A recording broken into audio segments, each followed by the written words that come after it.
Pansamantalang isinara kaninang umaga sa mga motorista ang kalsadang ito sa bahagi ng Barangay 27 Victory Village, South Legazpi City matapos na gumuho ang lupa sa isang bahagi ng Kapuntukan Hill kaninang alas 2:43 ng madaling araw, July 24. Ayon kay punong Barangay Basilia Capino, wala namang naitalang sugatan sa naganap na landslide. Aniya, malambot talaga ang lupa sa nasabing burol, kaya tuwing masama ang panahon ay karaniwan na ang landslide doon. Naglalandslide yan pag malakas ang ulan. Magmula doon sa may unahan hanggang doon sa medyo mataas-taas. Yung wala na doon na bahay. Pero wala naman affected na mga bahay na maano ng baha. Bali, safe naman po.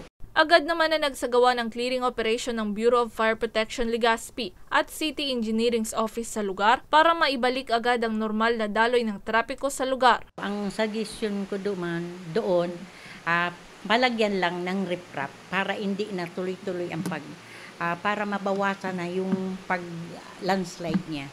Yun ang pinaka-way, yung way na para mapigilan ang pag-landslide. Samantala, dahil itinuturing na catch basin ng baha ang Barangay Victory, nananatiling alerto ang mga opisyal ng barangay sa banta ng patuloy na pag-ulan dala ng habagat.